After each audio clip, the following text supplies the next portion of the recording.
bet you were worried. We were worried. At first, they were a little reluctant to talk. ये play मैंने 22 साल पहले मुंबई में देखा था पृथ्वी थिएटर में.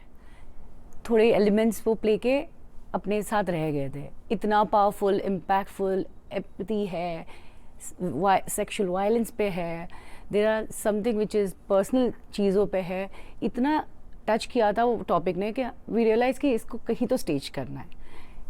Over the productions and plays and we did, कहीं पे था कि ये करना है कभी. जब से मैंने किताब पढ़ी है, इसके बारे में इतना सुना है, जब इसका प्रीमियर हुआ था न्यूयॉर्क में, उसके बाद 48 लैंग्वेजेस में इसको निभाया गया है, ओवर 150 कंट्रीज़ में इसको पेश किया गया है. तब से अंदर से एक इच्छा हुआ करती थी लवीन की, जब भी मुझे मौका मिले मुझे इसका हिस्सा ज़रूर बनना है. गौरतलब है कि वजाइना मोनोलॉग्स नाटकी अंदाज ਵਿੱਚ ਪੇਸ਼ ਕੀਤਾ ਜਾ ਰਿਹਾ ਇੱਕ ਅਜਿਹਾ ਸੰਵਾਦ ਹੈ ਜੋ ਅੰਗਰੇਜ਼ੀ ਦੀ ਨਾਟਕਕਾਰ ਈਵਾ ਐਂਸਲਰ ਦੁਆਰਾ 1996 ਵਿੱਚ ਲਿਖਿਆ ਗਿਆ ਅਤੇ ਪਹਿਲੀ ਵਾਰ ਇਸ ਦੀ ਪੇਸ਼ਕਾਰੀ ਨਿਊਯਾਰਕ ਵਿੱਚ ਹੋਈ.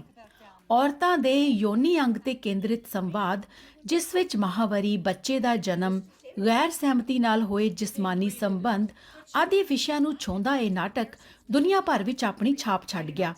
26 ਅਕਤੂਬਰ ਤੋਂ 28 ਅਕਤੂਬਰ ਤੱਕ ਬਰੈਂਪਟਨ ਵਿੱਚ ਕਰਵਾਏ ਜਾ ਰਹੇ ਇਸ ਨਾਟਕ ਨੂੰ ਜਮੀਸ਼ ਠੱਕਰ ਵੱਲੋਂ ਡਾਇਰੈਕਟ ਕੀਤਾ ਜਾ ਰਿਹਾ ਹੈ. To have a male director, Jamish has a vision. Jamish has his creative outlet in many ways. उसके लिए to direct a play with 16 women, उसे तो women की body के बारे में पता नहीं है, उसे पता नहीं है कैसे ये content. For him also it was a learning curve from the actors, from reading, from doing, and as an outsider, he's an outsider for women. तो उसके लिए ये करना was a challenge. As a director, it was a challenge. For me as producing, I thought there would be repercussion, but it's been overwhelmingly accepted by people. काफ़ी अच्छे से accept किया गया है. We have 2 shows which are completely sold out. ਇਸ ਮੋਨੋਲੌਗ ਦਾ ਹਿੱਸਾ ਬਣ ਰਹੀਆਂ ਔਰਤਾਂ ਮੁਤਾਬਿਕ ਇਸ ਨਾਟਕ ਦੀ ਬੇਬਾਕੀ ਉਹਨਾਂ ਨੂੰ ਉਹ ਸਭ ਕਹਿਣ ਦਾ ਮੌਕਾ ਦਿੰਦੀ ਹੈ ਜੋ ਸਦੀਆਂ ਤੋਂ ਉਹਨਾਂ ਦੀਆਂ ਰੂਹਾਂ ਦਾ ਹਿੱਸਾ ਰਿਹਾ ਹੈ. ਉਹਨਾਂ ਦਾ ਕਹਿਣਾ ਹੈ ਕਿ ਇੱਕ ਵੱਖਰੀ ਤਰ੍ਹਾਂ ਦਾ ਤਜਰਬਾ ਰਿਹਾ ਅਤੇ ਹੋ ਸਕਦਾ ਹੈ ਕਲਾਕਾਰਾਂ ਨੂੰ ਇਹਨਾਂ ਭੂਮਿਕਾਵਾਂ ਦੀ ਤਹਿ ਤੱਕ ਉਤਰਨ ਵਿੱਚ मुश्किल भी आई होवे. दिक्कत ज़रूर आई होगी क्योंकि ये बातें हम खुले में नहीं करते हैं, मगर कहना चाहूँगी कि हर एक आर्टिस्ट बेबाक, ये शब्द मैं मंटो का यूज़ कर रही हूँ, बेबाक, कि हर एक आर्टिस्ट खुल के जिस तरह से उन्होंने प्रेजेंट किया है, और मैं अपने आप को हर एक आर्टिस्ट के जूतों में पाई जाती थी क्योंकि मुझे लगता था कि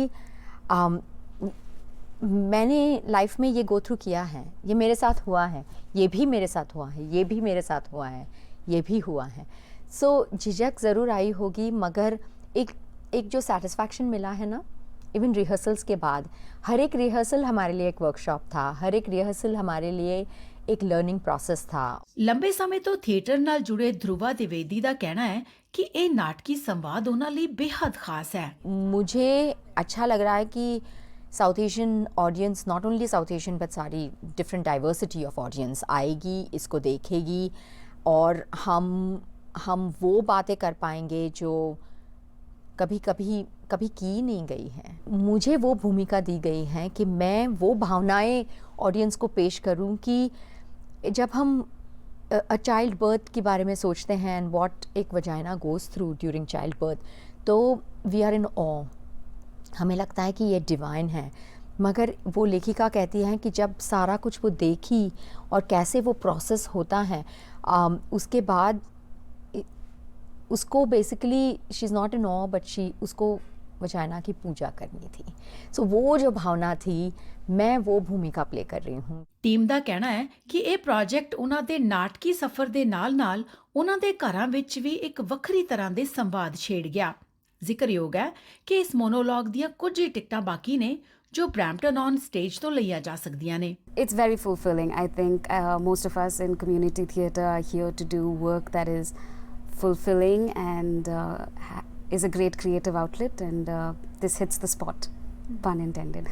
It's not just a theatrical play, it's an emotion, it's a movement. Laveen Gill, Aamni news.